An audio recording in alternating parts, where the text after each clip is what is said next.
Hello guys, welcome to another video. So today I seem to have a misfire on the VXR. So what we're going to do today is we're going to diagnose the problem and hopefully solve the problems. Now the misfire on the VXR is completely different to the misfire on the Corsa D. What happens is when you're driving, it will misfire on boost. So for example, you put your foot down, you'll get to about 3,500 RPM and it'll feel like it's hit a barrier, like it's just splurting. You'll probably exhaust pop a bit until you change gear. Now the common problem for this is spark plugs and coil pack. So the first test we're going to do obviously is check those. The way we're going to do that is we're going to do basically a process of elimination. So we're going to take off the coil pack. I'm going to borrow somebody else's coil pack from a Corsa VXR, aka Jack, and we are going to put that on the car and see if that solves the problem. Hopefully it does solve the problem. If that does solve the problem straight away, then this is going to be a very short video. However, if it doesn't solve the problem straight away, then obviously we're going to have to dive further into it and find out the cause. So if it is the coil pack, I will replace the spark plugs anyway, just because of the fact that I like to do them both at the same time. So yeah. Okay guys, so excuse the engine bay, is very dirty. As you guys know, it's been very hot in England. So what we're going to do now is we're going to do a process of elimination. First I'm going to check coolant, which we have plenty of here, so that's not an issue. But what I'm going to do is check the oil, just to eliminate that as well. And then once that's done, we're going to check the coil pack, take that off and replace it obviously with jacks. Okay, so I've cleaned off that dipstick, push it in, pull it out, see where we sat at. See, it's not so bad. So really, obviously I've done that a few times already. Make sure you don't get any oil on your engine. So that tells me that there's something else wrong. There's oil in there. I've got no oil lights on, I've got no dash lights on. So what we're going to do now is we're going to get to the coil pack. Right, what I'm going to do now, you don't have to point at me. What I'm going to do now is we're going to show you what it actually sounds like for those of you guys that are unsure what a misfire sounds like, or what I think is a misfire. That's what I'm diagnosing it as, since I have boost already. I still have boost, but it's when it's on high boost pressure. So what I'm going to do now is take you through that, just show you what it sounds like.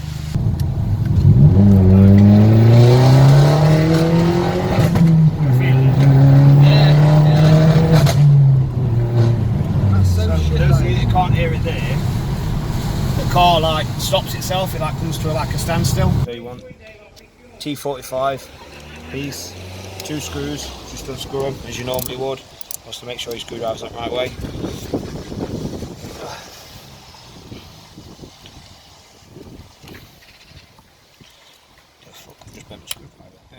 Right guys, so just a quick tip, if you're not sure whether the pre-facelift coil pack fits on the facelift, it does. If you're not 100% sure and you want to double check wise. So you've got orange, black, blue, green, blue, blue.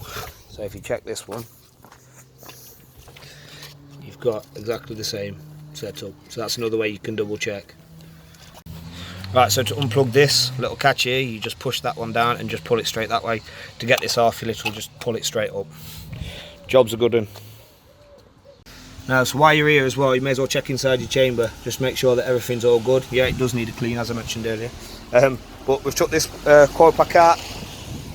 Took Keegan's coil pack out now, so I'm just literally going to replace them both, and then we're going to take it on a test drive again, see if it solves the problem. So again, like I said, process of elimination. If this doesn't work, that means the coil pack might be fine on that. Well, it should be fine. If it makes it so it's less often, then obviously it could be the spark plugs as well adding to the issue. So then that's obviously the second step we'll take.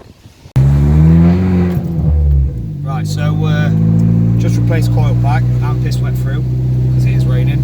Look like I pissed myself up. I haven't, by the way.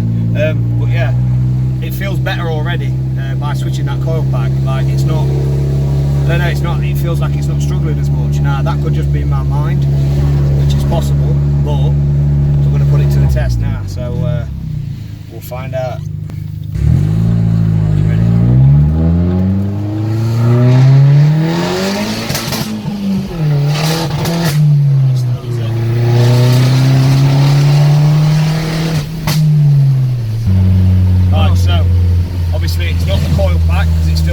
So it can't be that. Only other issue I can think of now is go through spark plug check all the spark plugs and see if we've got any faulty spark plugs. Right, so I've just had this bit of an idea. So we changed the coil pack. Obviously Keegan's coil pack's not back in yet, but while we're on the job now, I thought to myself, obviously could be the MAF. Now, it's something in the MAF because my engine's quite dirty. So what I'm going to do now is show you how to take off this MAF, because I'm going to put it on my car. But I've also got something to show you on my car as well, because we have actually think we've figured out the problem, and it is quite a big problem, to be fair. Something so little can cause so much damage, but we'll show you soon. Alright, you need a 7mm socket to undo these, and then once you've undone these, you need to just wedge something like a flathead screwdriver down here. This pulls outwards and it literally pulls straight off. When you're putting them back on, you also need to make sure that the arrow for your airflow is actually going into your engine. Don't put it on the other way, because that is the wrong way. Right, so you remember me saying that obviously there was a mistake? Well, a couple of, I'd say about a month ago, I hit a pothole. Hitting this pothole, it damaged 2 of my tyres. So what I actually had to do was get 2 new tyres for this side. Now, when it did hit it, because my car's low, it obviously pushed the wheel arch lining up in this side, which damaged it completely. It turned it out. Now, when I'm using my brain a little bit and actually awake, I'm actually realising that obviously there's nothing under here. You can't really see that, but it does go straight through here. Now, upon taking my MAF off, which is here, I noticed there's water, as you can see. So what's happened here is water, as you can see right there, has gone straight into my air intake. You can look at that beauty right there. See it dripping off. So that, I reckon, is the cause of my loss of power right now. So what I'm going to do is I'm going to steal Keegan's airbox, put his airbox back on, mine. Obviously put my standard panel filter back in it. Then what I am actually going to do after that is steal his wheel arch, because for obvious reasons, well, yeah, as I said, go and see his video, latest video. So then I'm going to try it again and obviously see if that processes it, elimination again. So I'm assuming this is going to be it, because obviously that is absolutely fucking ridiculous. So no air's getting actually through that, just water. Luckily in this pipe, there's no water actually got through. I've checked it all and it's actually all bone dry. So spotted the problem early, but who thought something so friggin' little can cause so many problems, eh? So yeah, I'm going to go ahead now and replace all this. If you want to see how to replace this, I'll link a video in the description on removing all this stuff. Alright guys, so for those of you that actually want to remove your wheel arch, you got these push rivets. Just get a tiny little bit of a screwdriver. I'm using this piece. Not sure what it's actually called. I think it's like a H1.5 or something like that. Push that one in. You've also got one up here. You've got one just there, one just there. You also have one up here as well. Push those through, and then you literally want a plastic removal tool. Put that around it, pull it off, and then there's a little pin from the middle that you pushed out to put back in. So you push this back on. If you want to see that in more detail, see obviously my rear diffuser removal, because I talk about them. And obviously you got your T20 screws for your bumper here, one right there and one just there. Right guys, welcome back. State of my air, you'll have to mind it. Busy sorting obviously cars out. You ever start something and wish you never fucking did, because this is ridiculous. Arch lining's in, as you can see now, with the air filter. I've got my original panel filter in, the standard panel filter, Keegan's MAF. I've put my stuff back on his. Well, his MAF sat up here, which will be going on soon. His intake's off because he's selling it, obviously. So his intake's off because he's selling it. Wheel arch lining, as you can see down here, you can see it's tyre, nice and well. Obviously I had this little bit on mine, but it still obviously spun the water around over the top and into the filter. So I'm not so bold, man. Look at the state of my hair. Right, so what we're going to do now is going to obviously take it on a test drive, do some recording for you guys, and yeah, see what's occurring. Right, so it's a third time lucky, guys. So recap, we've switched coil pack. I'm talking a bit loud because obviously exhaust, I don't know if you guys can hear me. We've switched the coil pack. Now instead of looking at spark plugs, I've gone straight for MAF because obviously of that issue. So we're going to find out now if it's fixed it or not. We'll wait to find out.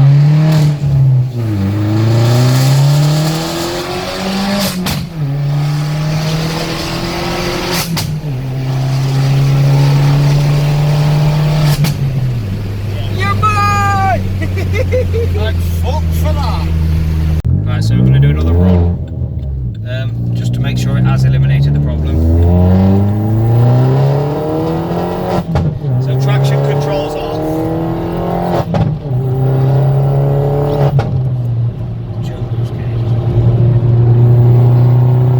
See, it's boosting perfectly fine. So yeah. Testing brakes, lad. Testing brakes. About fucking Puma San again. Tell you, I'm a safe driver, under control, mate. Talk then. Right, so basically that problem's been solved now. Quick recap for you guys. Obviously, thought it was a misfire. You heard the sound, you heard everything what it was doing. Hopefully you could hear that on the video. Basically what it was doing is booting it. Well, not exactly booting it, but low boost, it was all perfectly fine. High boost, obviously it felt like it just cut out, like it didn't have anything left. So obviously seemed like a misfire first. So obviously what we did, process elimination, moved the coil pack, replaced it with Keegan's coil pack on his car. Again, go to his channel and find out why. My coil pack, bitches. My coil pack. So his car still lives in my car. Just remember that. It's a dying dream, isn't it? But yeah, the coil pack obviously made it feel a little bit better. It does actually make it feel a little better. So maybe mine was, probably on its way out, possibly.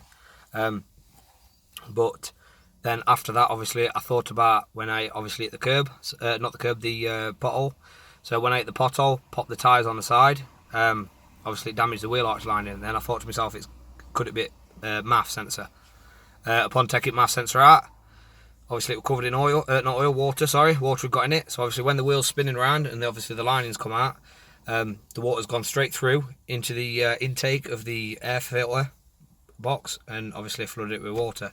So my panel filter was absolutely soaked. Now luckily I caught it early enough for it not to do any more damage. If I hadn't have caught it early enough and I carried on driving the car, then obviously the airbox would have filled up with water and then all that water would have been dragged straight into engine. And yeah, you can imagine what damage that would have done. So if you ever have anything wrong with your car, if you ever have anything wrong with your car, make sure you don't boot it, make sure you look after it. Make sure you check it out straight away as well. Drive it little as possible. Anything little can anything little can be something big, Keegan. You're hinting there. No, what? No. Why, man? So yeah, basically disaster averted. But obviously I thought I'd let you guys know about anything like this in case you ever have any of these problems. But at least you now know how to process elimination if you think you've got a misfire. But obviously the next step after that would have been your spark plugs. Now, for your car, if you obviously have your spark plugs for quite a while, it's worth you replacing them anyway. So it's not going to do it the car any bad. So, got anything to add, Keegan? What was that experience? It's been eventful. I mean, it was just crazy, wasn't it? Like trying to sort everything out, trying to think about what it worked. Because at first I didn't even think of that. I didn't think that one thing would have messed it up that much. It's amazing how something so little can be turned into something so big. So you learn from your mistakes, don't you, Keegan? Yeah, man. So yeah, that's it from me, guys. Obviously, like I said, if you want to know what's happened to Keegan's car, go and check out his channel. I'm not going to say to you anything, but there's going to be a lot of how-to videos on removing some things from the Corsa VXR. Again, I'm not going into much more detail. So obviously they're good for you guys that obviously keep asking for stuff. So yeah, like, comment, subscribe, all that sort of stuff, and we will probably see you guys in the next one. Bye, guys.